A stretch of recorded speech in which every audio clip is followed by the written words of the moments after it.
Hey guys, it's BitW. You may be wondering why I'm wearing this mask. It's because I'm wanted by the UN for terrorism. Anyway,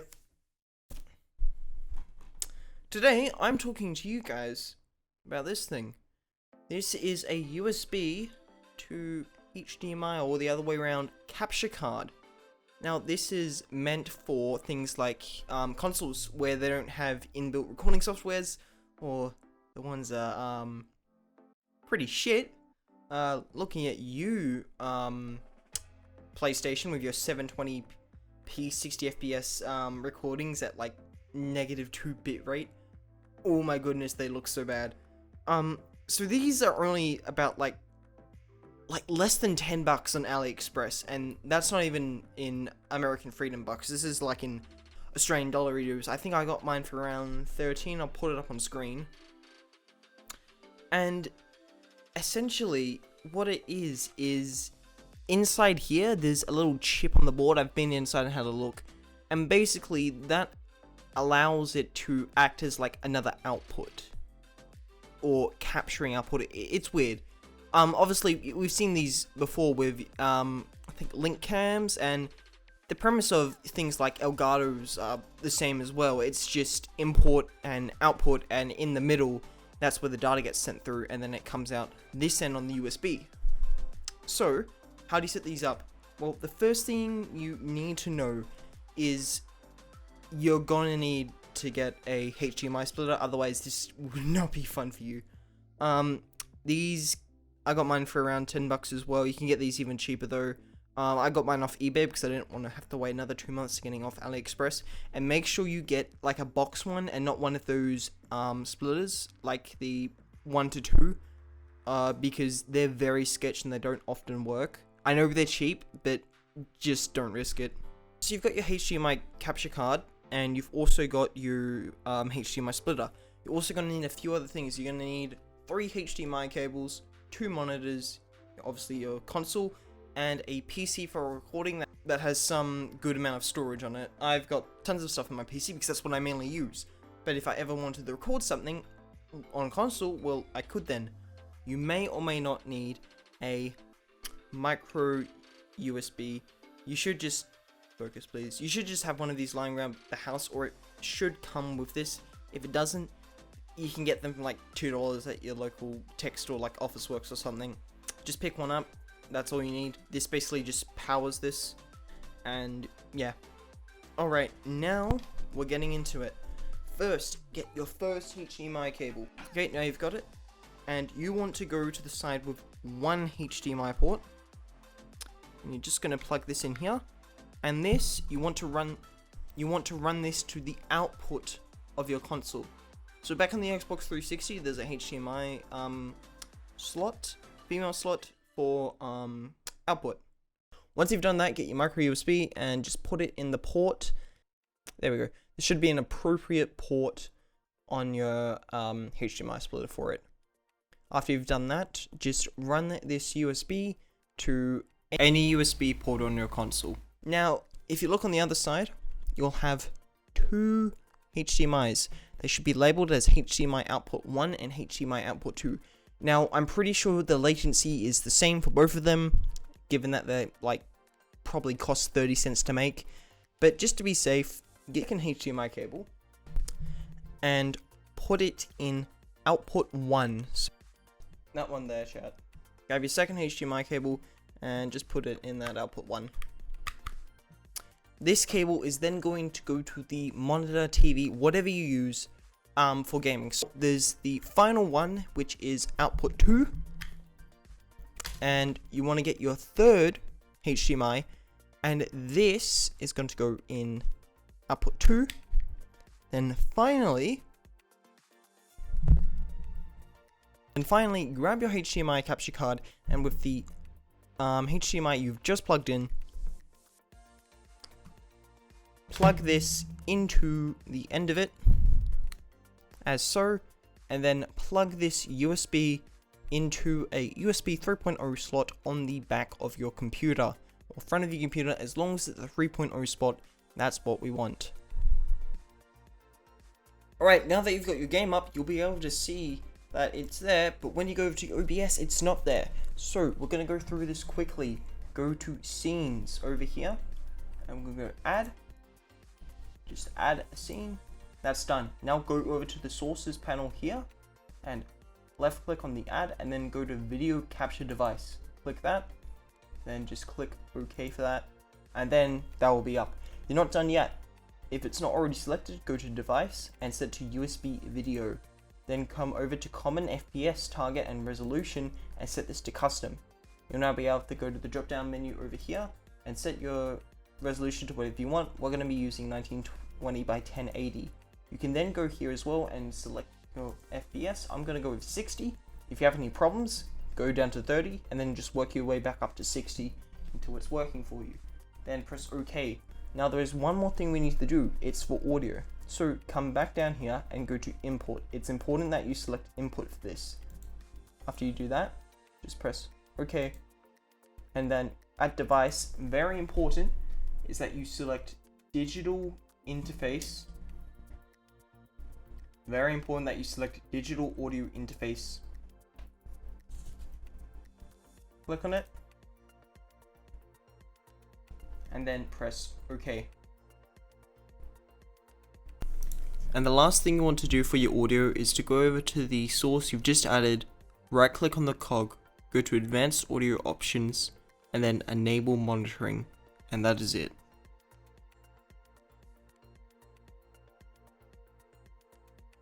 Now, let's get into the results. Enemy care package incoming. I feel the rain crashing down. UAV online. All around this empty town, I'm searching for the lost and found. But you don't care, you're unaware. Keep moving like the scars taking the lead. in there. From the air, like a blazing flare.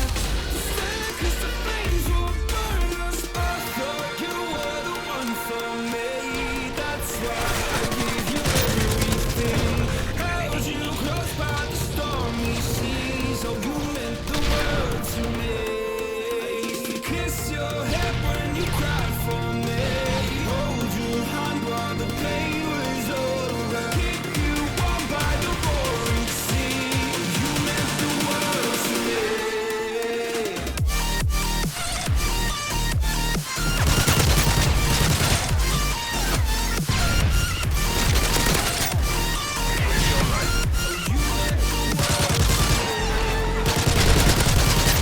Self airstrike waiting.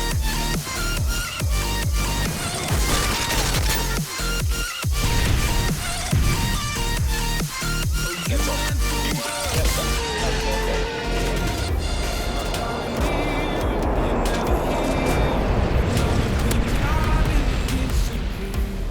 Shadows in the atmosphere, charting the stratosphere. I prayed for you and kept you near. Care package on the way. You chase away my fears. I'm on my own. You made it so. Now I'm chasing nightmares. I used to run with you through the great big leaves. Laugh UAV at online. you when you laugh at me. Hope for us because I believe the home was just you. I thought you were the one for me. That's why I gave you everything. Held you close by the stormy seas. Oh, you meant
sees. Oh, you meant the world to me.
Now, this one claimed it could do 1080p 60, and I was very skeptical about that, but it did say it was USB 3.0, but these things from China are known for lying about their 3.0, and sometimes they just put pins on them, or like just the blue tab.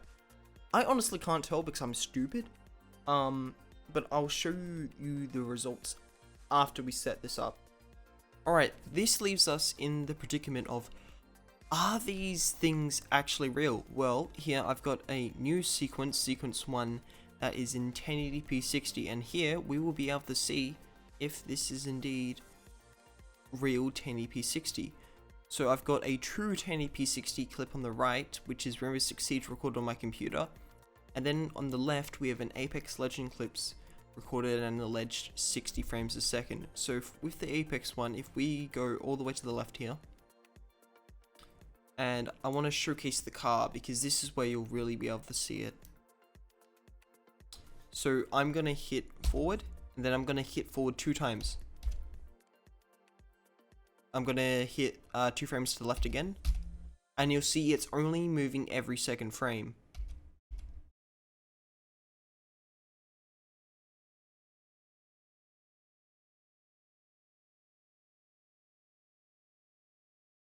So I'm going up in frames, I'm going up in 2 frames, but it's only updating once those 2 frames, not every frame. So what this means is that this is not 1080p 60, this is 1080p 30 with some sort of duplication applied to it. I don't know how they've done it, because it's not just getting a 1080p 30 FPS clip and stretching it out to 60, because otherwise it'd be 2 times as slow.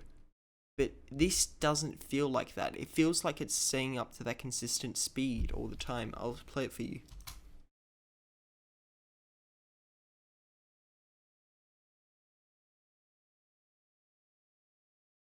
So it feels like it's 1080p 60, but it's actually not.